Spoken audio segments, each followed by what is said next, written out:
Good evening, good evening, good evening. I've agonized over how I'm supposed to start this podcast, and I decided that I would try and channel Stephen Fry on QI. So I'm sure that one's going to morph too. Welcome to my first podcast. For those that watched the introduction, thank you very much. For those that didn't, I'm Moni, and I'm a multicrafter, and this is my first podcast around my multicrafting. And I live in Turangi, which is in the Central Plateau of New Zealand. So yeah, I have my cup of coffee. It is around about 7:30 on a Friday, the 1st of July.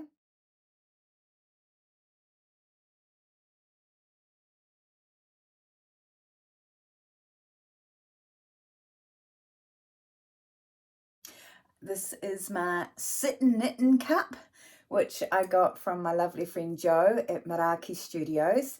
Jo used to be a yarn dyer and knit designer, and she originally started out under Jodabug Creations, and then she moved into Meraki Studios. She then ventured into soap making and is now doing pottery, and this is stunning.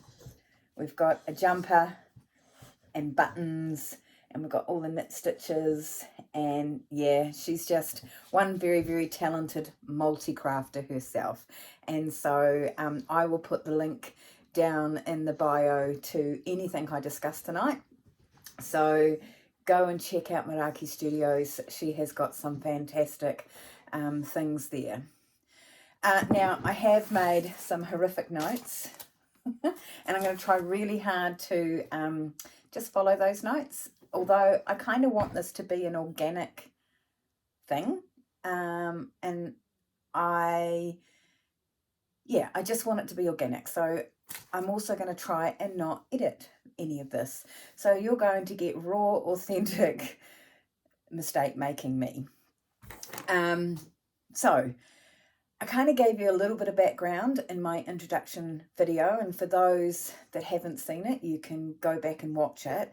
But if not, I'm just going to go through a few things again and say, firstly, thank you to everyone who's already reached out and said they love the idea, or I've done really well. I've had some really, really amazing feedback, and it's very encouraging. As I said in my introduction video, this is really scary, but it's something I wanted to do for ages, and I really want to see it through. So we will see where it goes. I did want to give a bit more background around my crafting rather than the why I'm doing a podcast. My crafting started when I was really young. I'm just going to take a sip of this coffee. Thank you, because I've only just made it. So my crafting started when I was really young. My parents separated when I was somewhere between the ages of 5 and 6, and that meant that I got to spend a lot of time with my grandmother. My father moved back home to his parents' place, and I was blessed to be able to spend a lot of time with my grandma. And my grandma was just amazing. She also was an incredible multi-crafter, and I think she tried her hand at everything. And I always joke that I'll try any craft once, twice if I like it. I do apologise if you just heard that was my puppy having a good old shake. I've had to bring him into the room with me, because if I was in here with the door closed, he would just be at the door bouncing, trying to get in. So it was easy to bring him in here, and hopefully he'll just lay down and go to sleep and won't make too much noise. So Grandma was an absolute multi-crafter, and I remember her going off to all sorts of different craft events, and she would come back with a new thing for me. And I've still got a a copper plate that she made with a clown on it. I've got a teddy bear, well, it was actually a very big bunny that she made me, and I might stick some photos up at the end of this of those things, and many jumpers and hats and those sorts of things. So we were very blessed as grandchildren. And so that was my foray into knitting, and I was lucky because Nan obviously just chose to entertain me with knitting needles and a crochet hook, and from that I just became passionate about it. My mum is the reason why I sew. My mum was already a sewer, but when her and Dad separated, she returned to work by going and becoming a seamstress, and she was a very good seamstress and made all of our clothes when we were growing up. We had amazing Holly Hobby dresses and all these smocked pinnies and stuff like that. And so again, very blessed growing up with these wonderful clothes that Mum had made. And she taught us how to sew. Unfortunately, I'm going to call you out right now, Mum. Mum was terrible. If we made a crooked seam, we had to unpick it and do it again. So my perfectionism comes from my mother, and then my other grandma on my mum's side, my nana, she believed that the inside of knitting had to look as good as the outside of knitting, and so if I didn't sew up properly, I also had to undo it and do it again. So I've got all these perfectionists in my family that taught me. But what I have is multi-generational knowledge, and I'm really blessed to have that. It's something I do think is being missed. And, I only had a son, and he wasn't very keen at all in learning how to knit. So, and I've tried to pass it on to my nieces, but they're not really into it either. But, you never know. Maybe there'll be one that'll come along. And, I've got grandchildren too that I might be able to pass on some of my knowledge and have that generational knowledge continue to pass down. So that's the background of how I started crafting. And so I would say I have been crafting for 45 years, and I would say I have been using my craft as therapy for almost as long. And I say that because I've contemplated this over the last couple of weeks as I've thought about doing this podcast, is what was one of the things I wanted to get across. And I think that one of the things I really wanted to get across was how crafting has been my therapy. And it was my therapy without me knowing it was my therapy for a long time. And I think it became my therapy specifically as a coping mechanism in my 20s. And I talked about in my introductory video that I have complex PTSD. And for those that don't know what complex PTSD is, it is trauma, significant trauma on top of significant trauma on top of significant trauma. So you kind of never really get over the trauma before another trauma happens. A lot of my trauma happened in my childhood, and that led me to making some not so good decisions as an adult, which led to more trauma. And then I've had to have 3 serious acute surgeries, and in one of those I was 20 minutes away from not being alive. And every one of those acute surgeries comes with a big piece of trauma. You have to go into surgery right now, you have to be in theatre right now, we have to give you drugs now, you have to sign this form, you now are under the knife, and now you're waking up. And so that, on top of all of my childhood trauma and my early teen and early or young adult trauma, I just didn't know I wasn't coping until I had my breakdown. And I think what led up to the breakdown was the fact that I had removed a lot of my crafts out of my life, and I didn't have my crafting space, which you can see I have a beautiful crafting room. I don't know if I can show you. I'll do my best.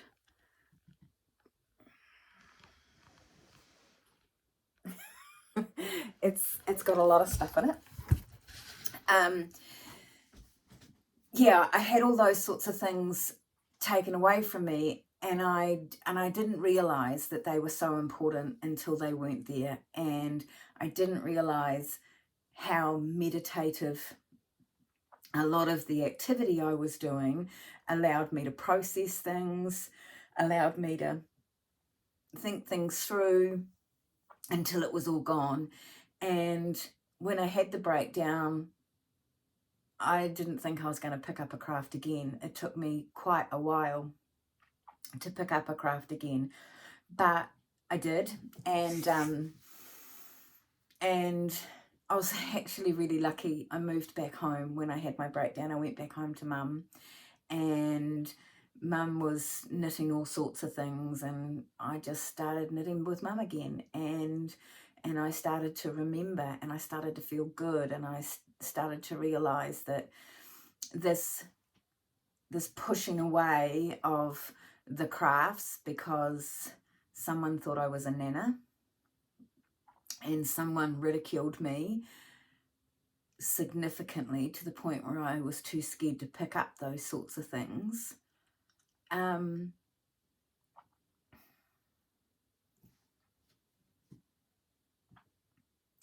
Yeah, having them come back into my life, was all of a sudden I felt that relief again, and I felt that stress starting to lift off me. And I realized how much I would go into this meditative state. And I don't know how many of you that are watching are knitters, but it's meditative, and you, especially when you're doing stocking stitch, you just go into your own little world, and I don't have to worry about the pattern, and I don't have to worry about that, which is possibly why I tend to knit a lot of socks, and they're vanilla socks because they're very easy. But yeah, that's why crafting means so much to me, and why I want to share it. I want to share why it has helped me, and I want to share for others that there is therapy out there that isn't just sitting and talking to someone. You can create a lot of your own therapy from doing crafts and being creative and allowing your mind to go to a few other places that isn't you just having to process thoughts. And so that's why I wanted to do this. And I think I was even more prompted after watching Paper Knits. And if you've watched her podcast, you will know her story. But another podcaster that is using creative arts as a therapy, and it's great. So that's kind of a bit of the background, and I wanted to get some of that out of the way before I moved into the podcast. Right, so the podcast, I said in my introduction video that I was going to just try and follow what most other podcasters that do creative arts do, and that is along the lines of, this is what I finished, this is what I'm working on, and this is what's next. And I thought that would be really good for me, because one of the things that I have on top of complex PTSD is I am autistic, and I have dyslexia.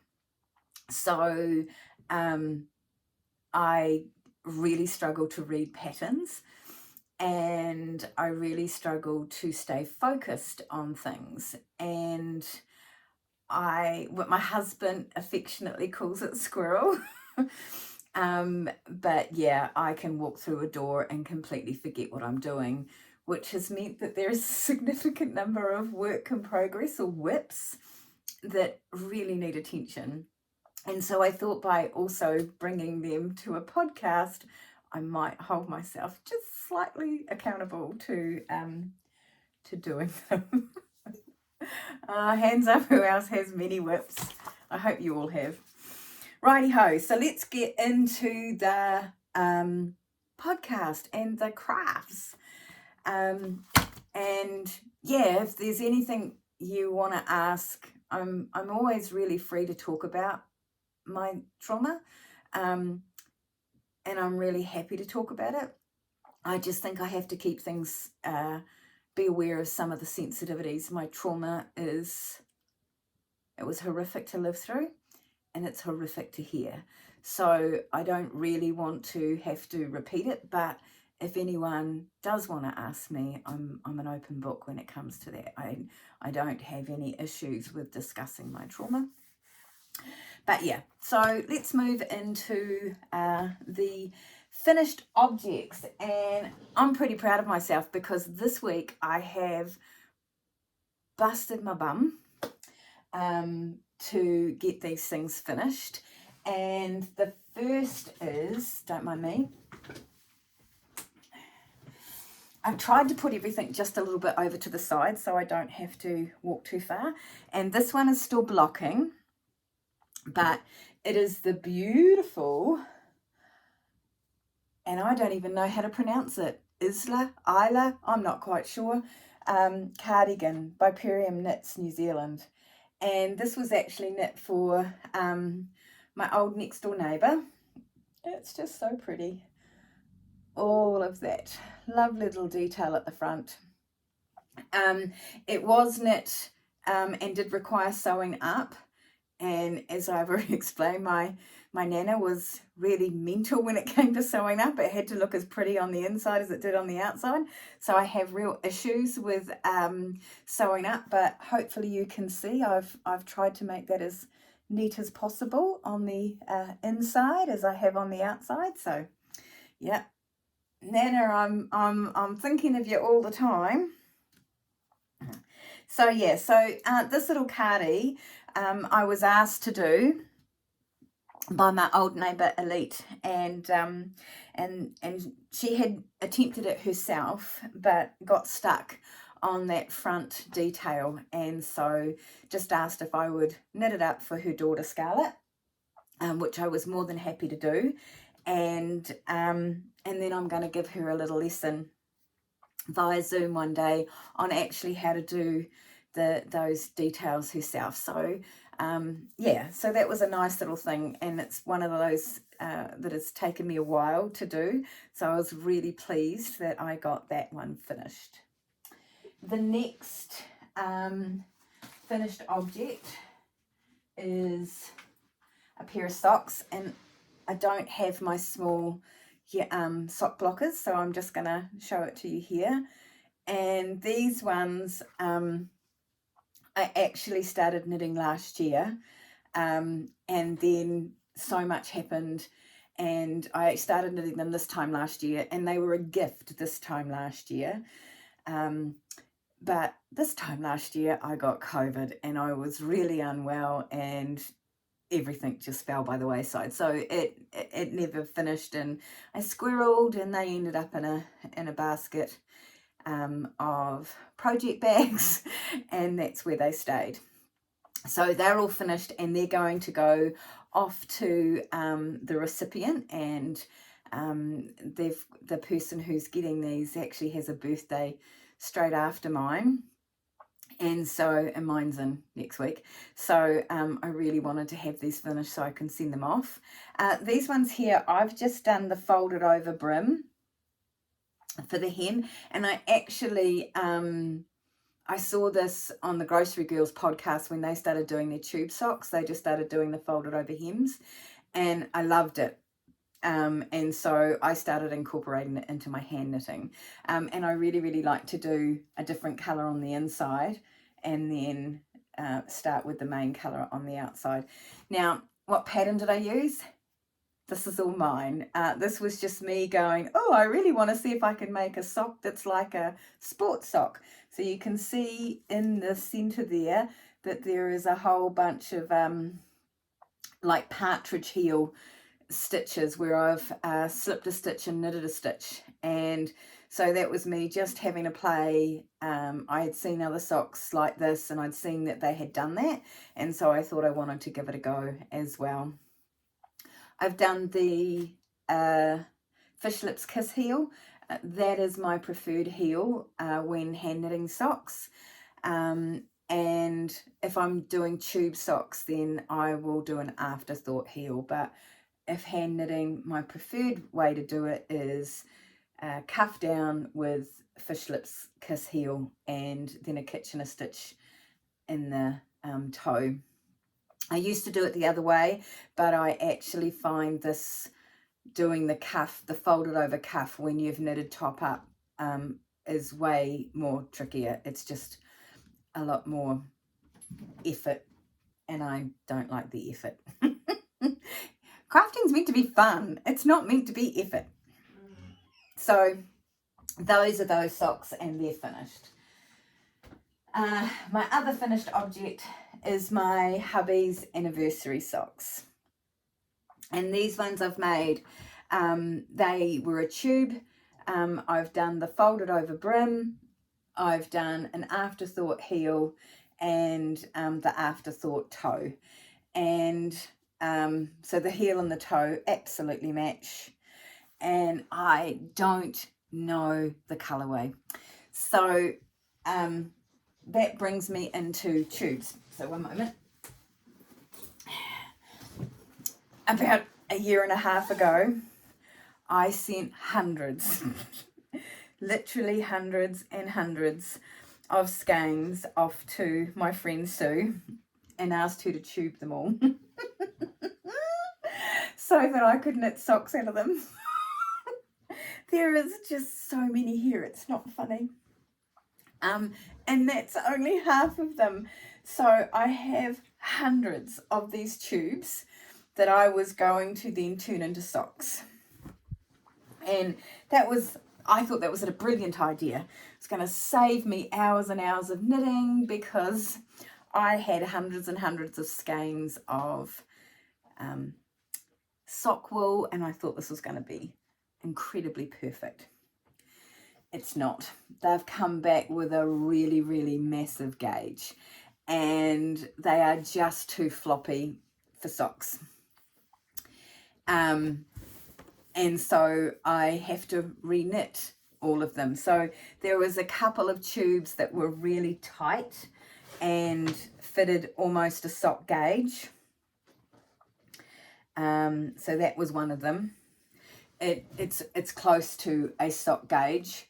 And so if I just hold these both up together, you will see that the pink's way wider. And what that means is that when you start to wear them, they get really sloppy and there's, socks should have negative ease. They shouldn't have positive ease. And when you use these tubes, they've got positive ease. And so I now have to untube them, wet the yarn again, relax it, skein it back up again and hand knit them. So that is something I want to do as I continue. So watch this space. I hope to have a pair of socks on the needles at all times. So that is my plan. And that's kind of what I do now. Is that my finished objects? Oh, and in terms of non-knitting, in terms of bag making, this is the Topher backpack organizer. I'm just going to hold that back a bit. So I was privileged to be asked to test sew this by Sylvie at Lakers Designs, and she released this yesterday or the day before, I think it was, as a pattern. So this is the Topher backpack organizer, and it fits a laptop. So the purpose of this organizer is to basically put everything you need in your backpack in here, and when you get to your destination, you just take this out of your backpack. So it's got two pockets at the front, and then the middle pocket. And the middle pocket has a sliding divider. It's got a zip at the back, and there's a sliding divider. So that was pretty cool to do that. And I was actually really worried about sewing this because, as I've already explained, I have dyslexia, and I thought, how am I going to stuff this up? And I did do a few things didn't make sense to me, but that wasn't the fault of the pattern. That was the fault of me and my reading and my brain that jumps too far ahead and expected something to go a certain way. But you know, then I go back and read it again, and oh no, it makes more sense when I do it that way. So yeah, so that's my Topher backpack organizer, and that's the last of my finished objects. Right.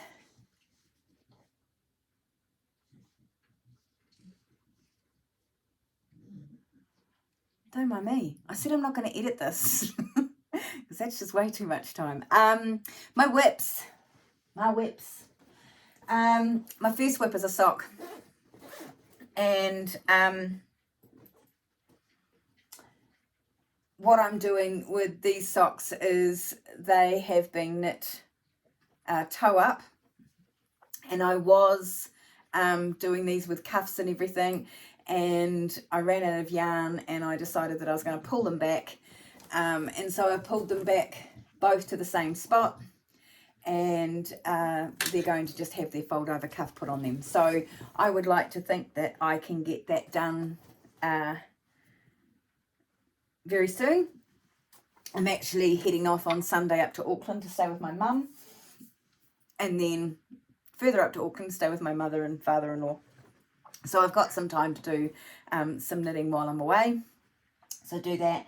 And another pair of socks, which I haven't brought into the room. And that's for a friend of mine. And he asked for 2 pairs of socks. I've already knitted him a pair, and they don't fit 100%. He's got a lot skinnier ankles than my husband. And so I have to do a few modifications to the second pair. So I've already cast them on, and then I frogged them, and I'm casting them back on again, and going to do them a little bit differently. I thought about reducing the size of the needle significantly because they are a DK sock, and seeing if I can get a tighter cuff there. And then when I get into the foot, going back to the normal 3.25 millimeter needle or 3 millimeter needle that I normally knit my DK socks on. So yeah, that's what I was going to tell you. All my socks are knit on a 2.5 millimeter needle. I use a superwash merino with I think it's a 80-20, so 80 merino, 20 nylon. And I don't change my needle size for my cuffs or anything like that. I just use the 2.5 to knit the whole sock. And I find that this blend they last so long. So I'm pretty lucky for that. Now this yarn here was it was the Grocery Girls 2020. No, sorry, Grocery Girls 2019 collaboration with Hugh Loco, and this was the July sock, which is why I wanted to knit them as the July socks for this person that's getting them, because their birthday's in July. So I was trying to go with a theme. It's just July 2023 that they're getting them. Right. The next whip is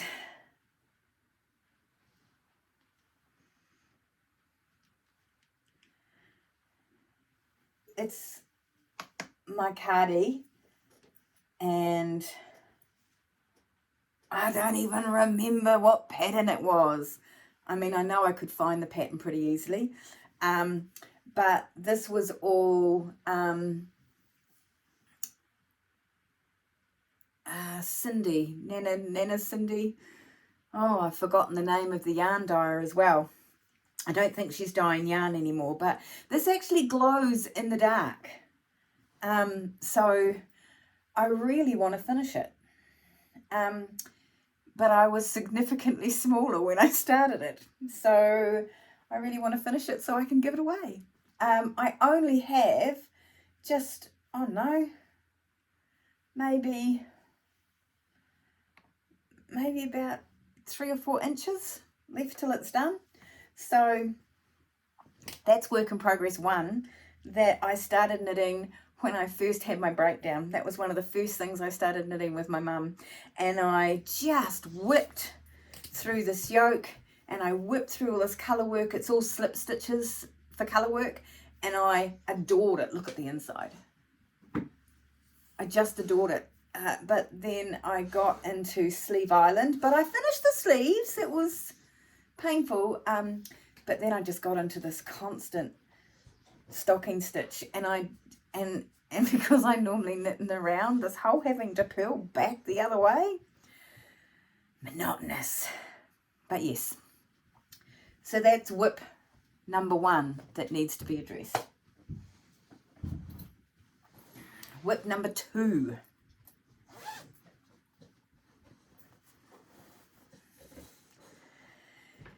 Is a jumper my son asked me to knit him 3 years ago. I also started this when I had the breakdown. So it is a top-down V-neck raglan that I'm making up as I go along. And unfortunately with my squirrel brain, when I leave it too long before I come back to looking at the article, I've forgotten what I'm doing because I've made it all up. So one of the brilliant things that my grandmother did teach me was how to read knitting. So I know how to read it. So then I have to spend hours reading it and writing down what I've read to be able to replicate it. So it's a bit stupid and I've got to kind of stop that. But it is done. It's just the sleeves. And again, Sleeve Island. I don't know why. And do you know what's even worse is the amount of times I have bought more chiagus because they're already on a whip and I don't want to take them off the whip, so I buy another needle. This is me airing out my dirty laundry and confessing my sins, people. Right.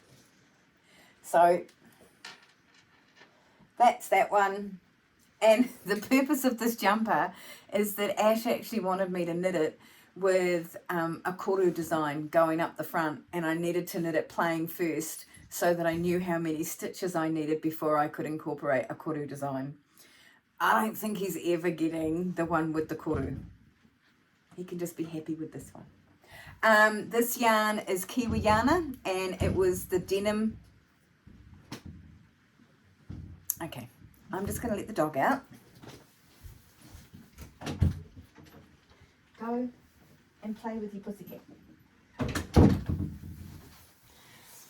He has a very cool little friend called Lagan, which is his pussycat. And I thought I bought the cat for my husband, but it turns out I bought the cat for my dog. And wherever the dog is, the cat has to be. And wherever the cat is, the dog has to be. So we will just wait and see how long it takes him before he is jumping at the door. Yeah, so this is Kiwi Yarna, and it was in her denim colourway in the twisted sock. And I just loved it. I loved it, and I bought a sweater lot at Woolfest 2020. It was Woolfest 2020 that I bought that in Hamilton. Last work in progress that is knitting related My husband would be very disappointed if I did not put this in the podcast. So that everybody knows, and I'm telling you,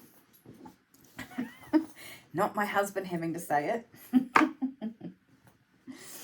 I am knitting my husband a sweater, and my husband asked me to knit him the sweater, and I said, absolutely, send me a picture of what you want. And so he sent me a picture, and I thought, wow, that's really cool.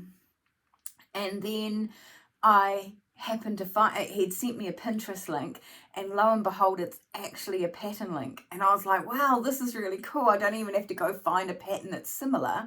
I can find the pattern. And I have to confess that my husband and I were only just sort of getting really, really close to the point of, yeah, this is a real thing. And it was very early in our relationship. And and so I wanted to impress him, and so I bought all the yarn to make it. It's 3 DK strands of yarn held at the same time using 10mm needles, and it is marled. And I have to tell you the story of this. I've knitted this jumper 3 times. The first time I realized I didn't have enough green, and I had dyed the green myself, and so I had to rip it all back and swap it for a green that I had enough yarn of. The second time I knitted it, I realized I had completely read something wrong, and all of the grey wasn't right, and I undid it. And my husband kept saying, just give it to me, just let me wear it. And I was like, you cannot wear it. It's not going to match. When I sew it up, the lines are not going to meet, and it's not going to work, and I'm never, ever going to let you wear it. So, yeah. We're still going. This is its 3rd time. It has been unpicked, and it is going. So I have done...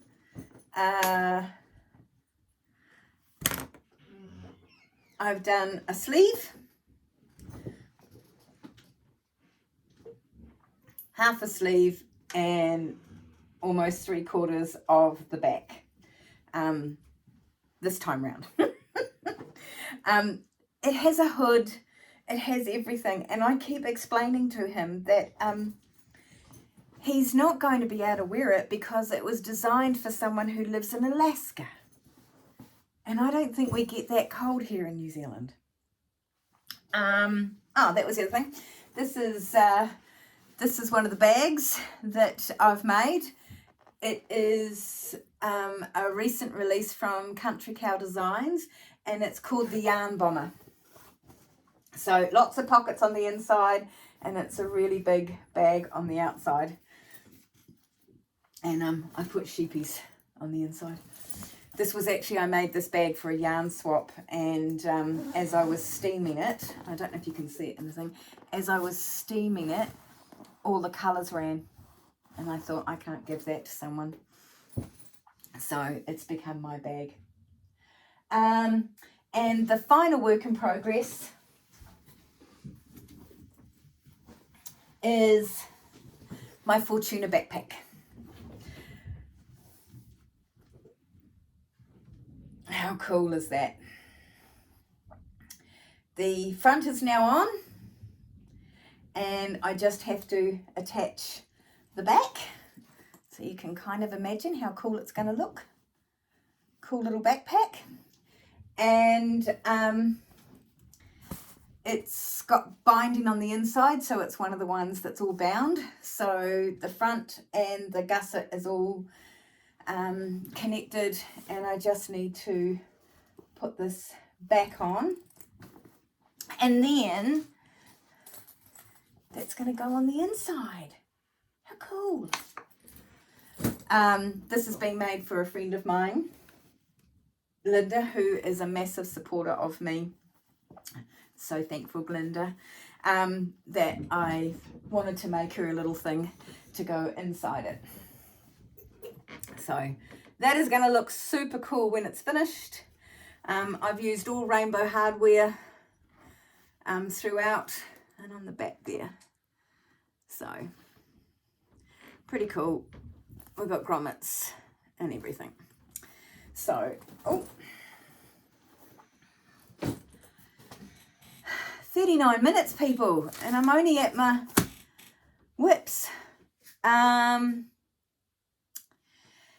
then what's next? What's next is I want to, so in a regular podcast, I'm gonna have another sip of coffee. In a regular podcast, people talk about their acquisitions or their squishy mail, and I was going to do that, but actually my squishy mail or my acquisitions kind of feed into my what's next. So in terms of knitting, I made my bonus daughter a ranunculus last year for Christmas, and I loved it. I loved it. And so I really want to make myself one. And my friend Robin, who I talked about in the intro video, she had given me some yarn for a ranunculus. But the mohair that's with it is a 12 ply, not a 2 ply. And so I'm a little bit cautious about casting that on. So I thought I would cast on with a 2 ply and a sock yarn, 2 ply lace and a 2 ply mohair, and actually just get my head around the gauges so that I know that when I use the yarn that Robin's given me, I'm not going to be unpulling and unpicking. And so I bought this Isager, I think that's how you pronounce it. Look at this. How cool is this? I bought this, it is the silk mohair, and I bought this from Eddie & Co in Cambridge, and I just fell in love with this colour.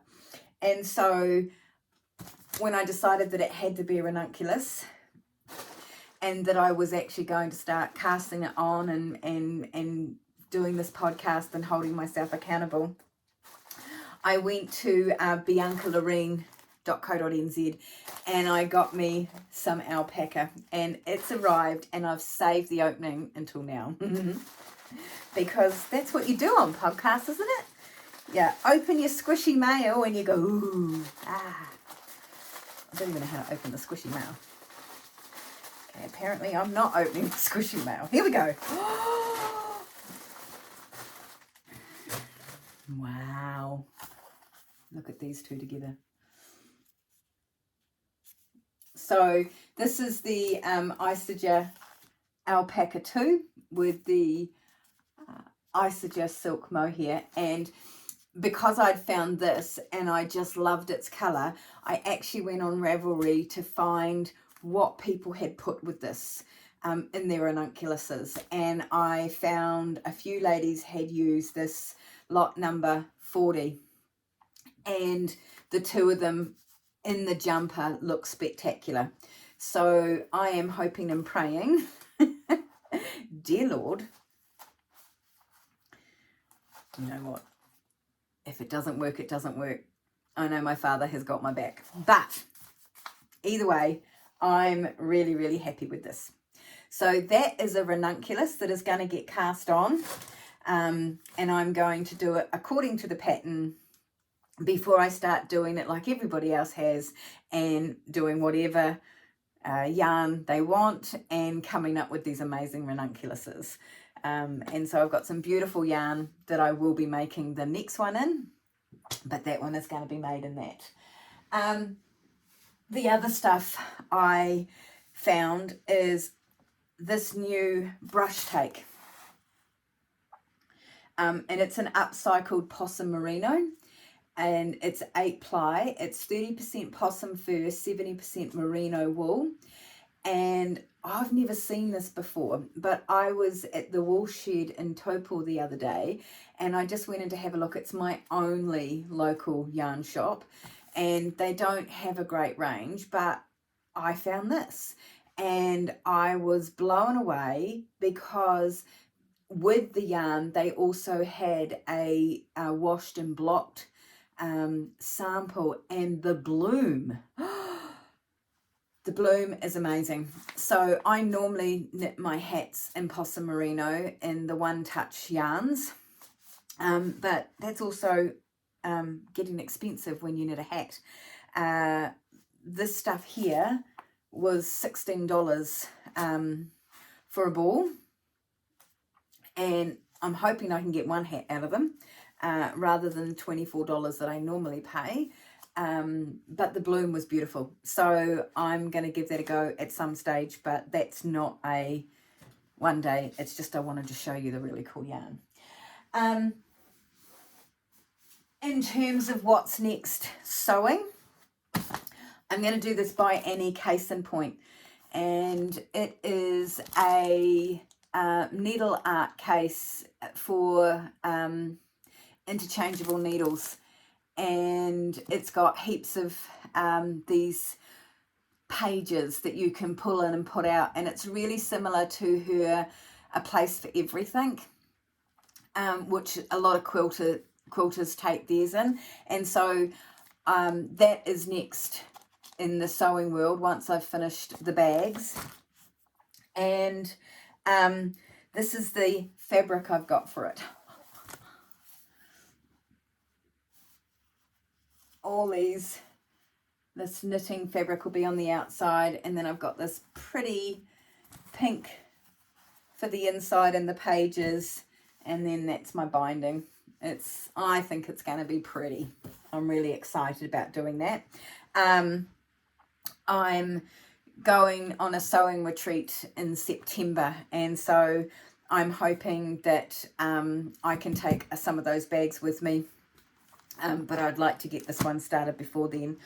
And then the other thing, well, actually, there is another work in progress behind me, and that is another Fortuna backpack, and that's, hang on.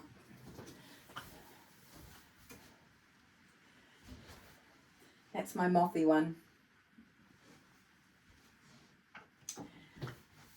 And that's actually for my son's partner, who is a big fan of no,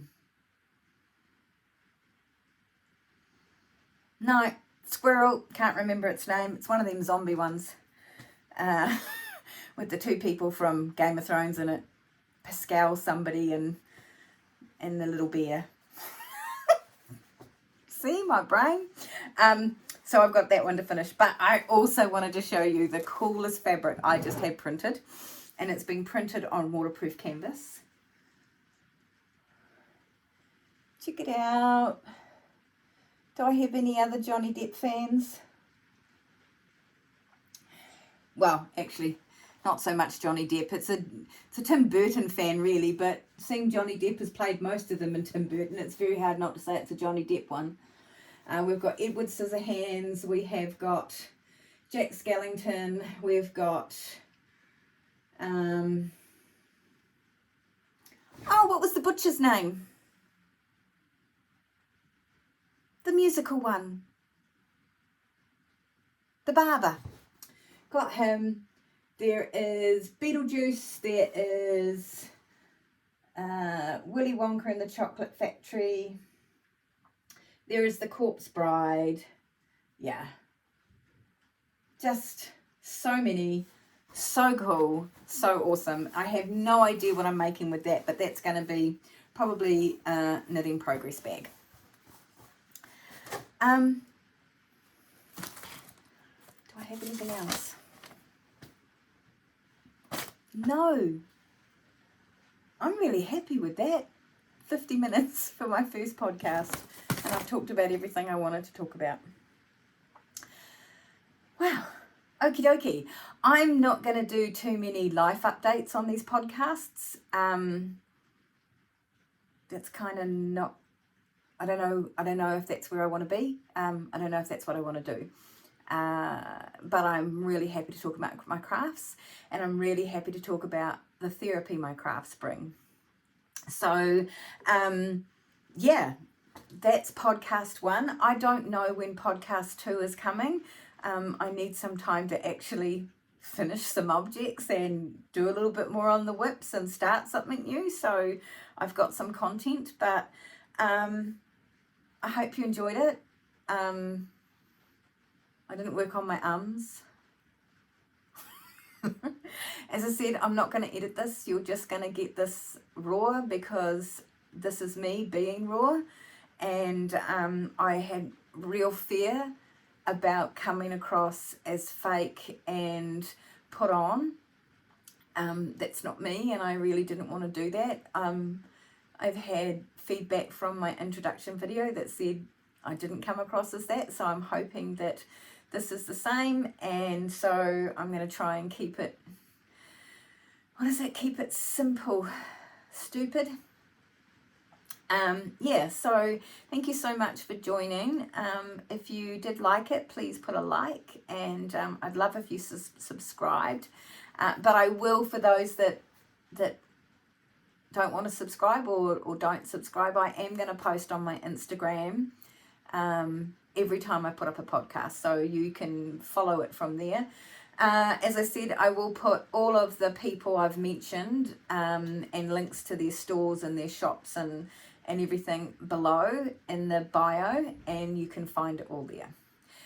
I don't have a tagline to say goodbye either, so I don't know, I'm going to have to come up with that one as well. But in the meantime, God bless, go safe, and I'll see you next time.